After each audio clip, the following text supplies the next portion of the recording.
Hello friends, I'm Sonal Lalwani. I have cleared my Rajasthan Judicial Services in 2019 with 9th rank. I've also done my company secretary course along with the LLB examination. I've done my LLB from Government Law College Bombay and LLM from Mumbai University. Friends, अब मैं आपको मेरी strategy जो रही है RJS preparation में वो मैं share कर रही हूँ. RJS 3 steps में होगा.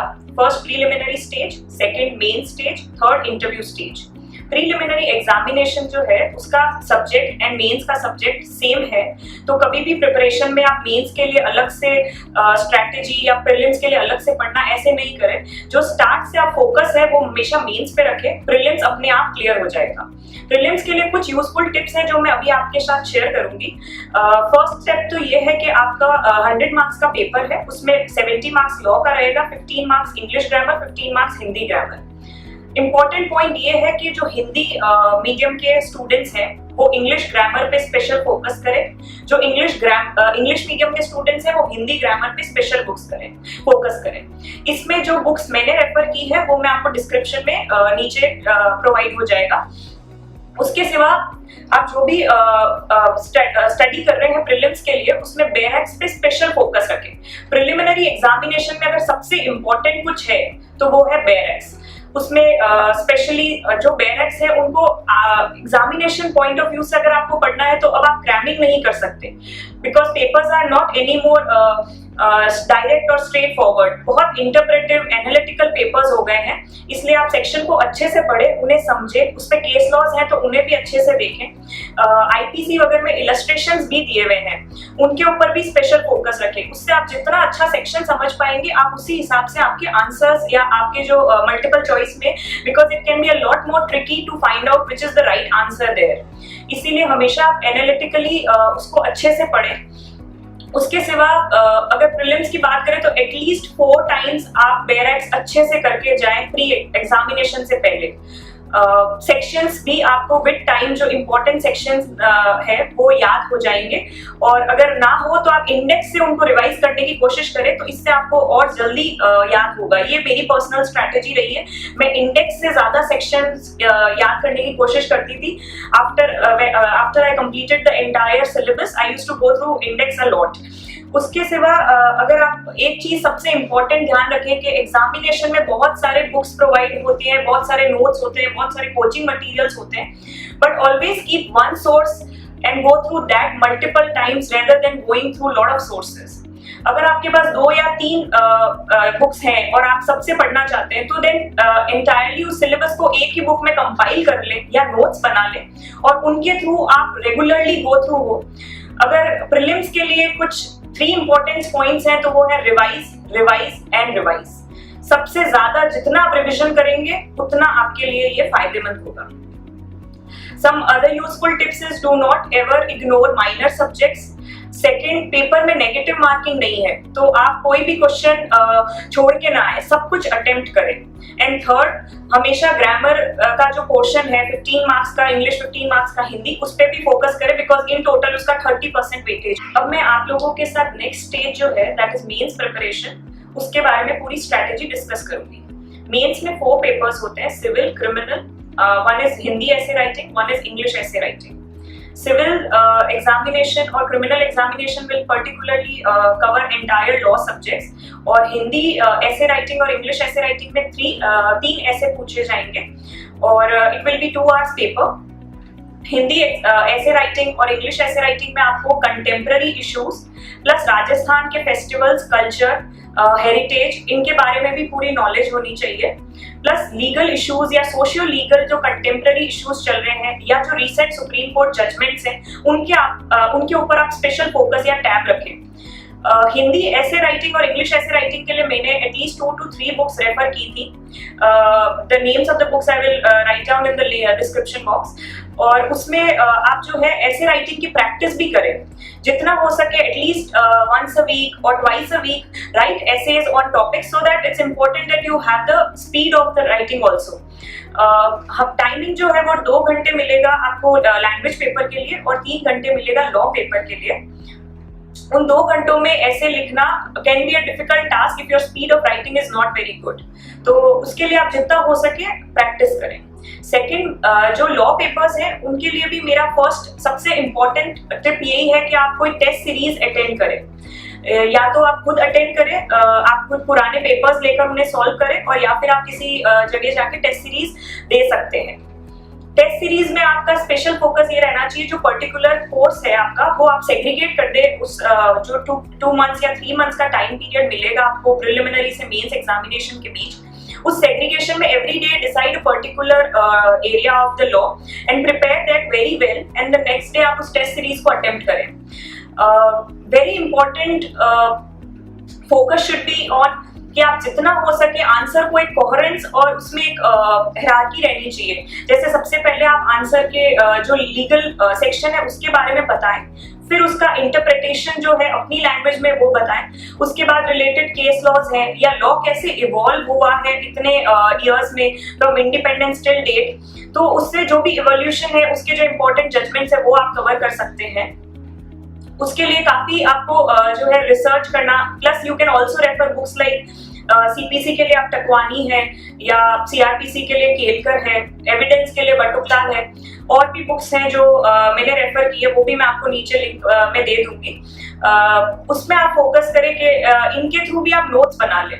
अगेन इम्पॉर्टेंट वही है कि आप इसमें ज्यादा सोर्सेज में जगल ना करें, हमेशा कुछ सोर्सेज पर्टिकुलर रखें, उसी को आप ज्यादा से ज्यादा रिवाइज करें। जितना आप रिवाइज करेंगे और जितना आप राइटिंग करेंगे, practice more and more on writing test papers, तो उससे आपकी कमांड आएगी how to write answers, because that time in 3 hours paper you will not have much time to think and write. तो आपको जैसे ही क्वेश्चन देके you will have to be very quick in answer formation as well as answer writing. तो मेरा ये particular मानना है या सजेशन है कि give as many test papers as possible, ज्यादा राइटिंग प्रैक्टिस करें, speed of writing plus handwriting need to be very good. इन सब चीजों पे आप स्पेशल ध्यान रखें। उसके सिवा आप जैसे जो भी कंटेम्प्रेरी टॉपिक्स हैं उनके लिए आप स्पेशल फोकस, जैसे कि मैंने बताया, बुक से या फिर सुप्रीम कोर्ट जजमेंट्स जो हैं उनको आप गो थ्रू कर सकते हैं इंटरनेट पे या यूट्यूब पे, उस पर आप ध्यान रखें। फॉर जजमेंट राइटिंग जो है वो आपको सिविल और क्रिमिनल पेपर में जो पूछी जाएगी, that is also very important. The reason being इसका वेटेज काफी हाई है। इट इज अराउंड 20 मार्क्स और 15 marks which will be asked. So judgement writing में आपको ऑर्डर राइटिंग, जजमेंट राइटिंग या प्लेंट रिटन स्टेटमेंट ये पूछे जा सकते हैं, तो इसके ऊपर भी आप स्पेशल फोकस रखें। For judgement writing there are certain books that are available in the market, you can go through them, as well as आप कोई आप खुद जो है डिस्ट्रिक्ट जजेस या आपके जो भी हाई कोर्ट हैं पर्टिकुलर एरिया या स्टेट की, या सुप्रीम कोर्ट जजमेंट्स या high court judgements, district court judgements, ये सब लाकर आप पढ़ें, ताकि आपको ये बराबर समझ में आएगा कि कैसे एक जजमेंट लिखा जाता है। उसके लिए आप जितना हो सके जजमेंट राइटिंग की भी प्रैक्टिस करें। The more you practice the better you will get. तो जितना ओवरऑल अगर मेंस की स्ट्रेटेजी की बात की जाए तो keep one source, second practice more answer writing, and अगर मेंस के लिए कुछ सबसे यूजफुल टिप है वो है मोर and more practice and practice, that's it. Stage अगर आपका मेंस क्लियर हो जाए तो उसके बाद आपको बहुत कम टाइम मिलेगा इंटरव्यू प्रिपरेशन के लिए, तो इसीलिए आई सजेस्ट कि आप हमेशा न्यूज़पेपर्स के ऊपर टैब रखें, या जो भी इम्पोर्टेंट सोशल लीगल इश्यूज हैं उनके ऊपर आप फोकस करें। इंटरव्यू के लिए पर्टिकुलरली कोई हार्ड एंड फास्ट टिप नहीं हो सकती, या इसका कोई फॉर्मूला नहीं हो सकता, because it is very on the spot and impromptu. So आप उस टाइम के लिए यही है कि ये प्रॉपर पर्सनैलिटी टेस्ट है इन शॉर्ट। इस लॉ के लिए आपके ऑलरेडी प्रीलिम्स एंड मेंस में टेस्ट हो चुका है, तो अब जो टेस्ट हो रहा है वो आपकी पर्सनैलिटी, वो आपकी वैल्यूज जो आप में इंग्रेन है वो चेक की जाएगी। उसके लिए मेरा यही सजेशन है कि आप जो भी कंटेम्प्रेरी इश्यूज हैं उनके ऊपर फोकस करें, जो भी प्लस आप लॉ को रिवाइज करके जाएं, जो लॉ की क्रिटिकलिटीज होती हैं, important case laws relating to criminal procedure code या एविडेंस एक्ट, या कोई नए केस लॉज आए हैं, important case laws IPC civil procedure code से रिलेटेड, तो वो इंपॉर्टेंट जो पॉइंट्स हैं या सेक्शंस होते हैं उनके ऊपर भी आप फोकस रखें।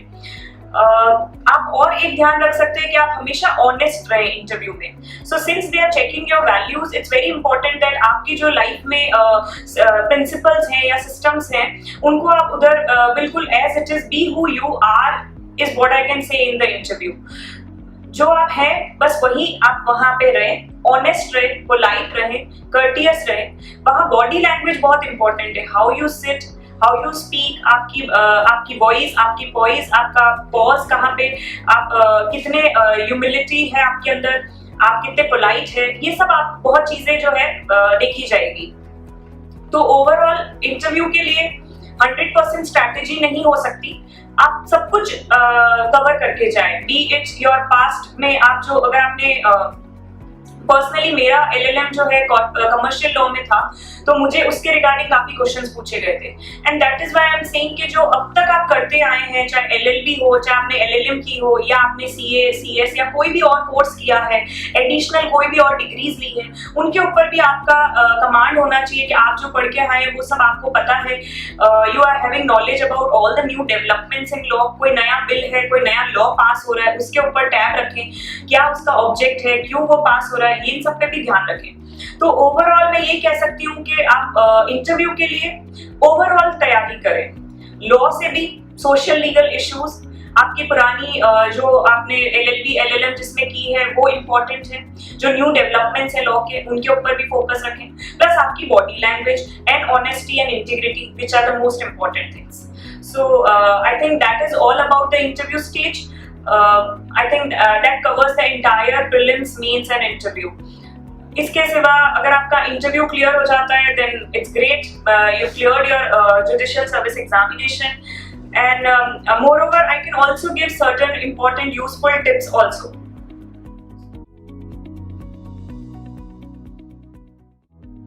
So the tip number 1 is always focus on one source. आप जगल बिल्कुल ना करें between lot of sources and lot of books, keep one thing in hand and prepare from that. और अगर आप 2 या 3 मल्टीपल बुक्स से या पढ़ रहे हैं तो उनके एक कंपाइलेशन करके बुक तैयार कर लें और उससे पढ़ें।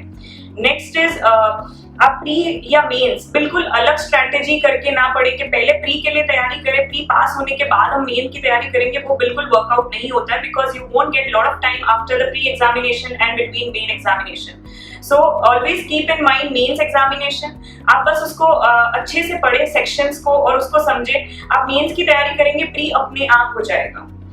थर्ड इज आप जितना हो सके जब आप सेक्शंस पढ़ रहे हैं या मेंस के लिए जब आप आंसर्स लिखेंगे तो कभी भी आपको आंसर को क्रैम करने की जरूरत नहीं है, कोई भी सेक्शंस को क्रैमिंग या की बिल्कुल आवश्यकता नहीं है।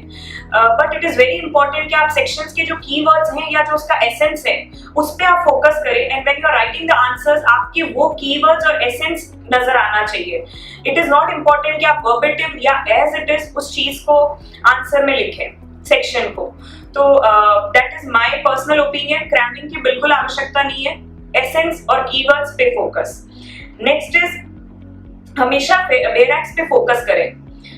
प्रिलिमिनरी में तो बहुत ज्यादा बेरैक्स पे फोकस रहे, और मेंस के लिए पर्टिकुलर कुछ इंपॉर्टेंट सेक्शंस और प्रोविजंस हैं, उसके लिए आप जो बुक्स मैंने प्रीवियस सेक्शन में बताई हैं उनको आप रेफर करें और उससे नोट्स बना के और फिर आप पढ़ें। पर हमेशा ये ध्यान रखें प्री या मेंस सबसे इंपॉर्टेंट अगर कुछ है तो दैट इज बेरैक्स, तो उनसे आप बिल्कुल इधर उधर ना होना है, बेरैक्स is the key source. Fourth is कि जितना हो सके आप रिवीजन पे फोकस करें, बार बार रिवाइज करें। कोई भी चीज पढ़ के आप बार बार भूलेंगे या सेक्शंस आप नंबर्स भूल जाएंगे या उसके कीवर्ड्स भूलेंगे, तो जितना हो सके revision is must for everything. Then test series for pre as well as mains. Test series pre के लिए आप अलग से भी अटेंड कर सकते हैं, plus past year papers I think उसके लिए यूनिवर्सल की बुक आती है जो कि बहुत अच्छी है, प्लस सिंगल पब्लिकेशंस। कोई भी पास्ट ईयर पेपर्स की जो बुक्स हैं वो आप लें और उन्हें अच्छे से सॉल्व करें, तो आपकी कमांड जो है पेपर राइटिंग पे वो बनेगी। प्लस आपको जब टेस्ट सीरीज मेंस के लिए आप अटेंड कर रहे होंगे तो आपको answer writing practice, speed of writing and also you have to focus on कि आप उस टाइम फ्रेम के अंदर बैठकर एग्जाम लिखें। जैसे 3 आवर्स का पेपर है तो 3 आवर्स के लिए आप हैबिचुअल होते जाए, सो दैट आपको एग्जाम में बिल्कुल भी अननेचुरल ना लगे। Those 3 hours are very important, उस टाइम आपका फोकस बहुत जरूरी है। नेक्स्ट इज आप जो because this exam we take a lot of time, so it's a continuous 1 year long process, so आप उसमें बिल्कुल भी अपनी पॉजिटिव एटीट्यूड या मेंटल फिजिकल हेल्थ इनको हमेशा ध्यान रखना है कि ये हमेशा फिट रहे। The more fit you are the better your mental agility will B.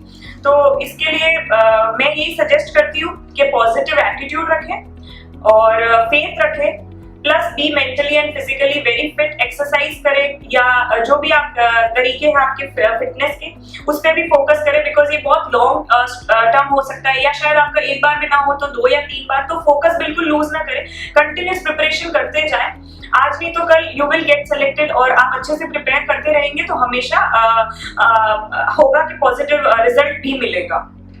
उसके सिवा सेल्फ मोटिवेशन जो है वो भी बहुत इंपॉर्टेंट है, बिकॉज ये exam again year long strategy है, plus there will be no one to again and again motivate you.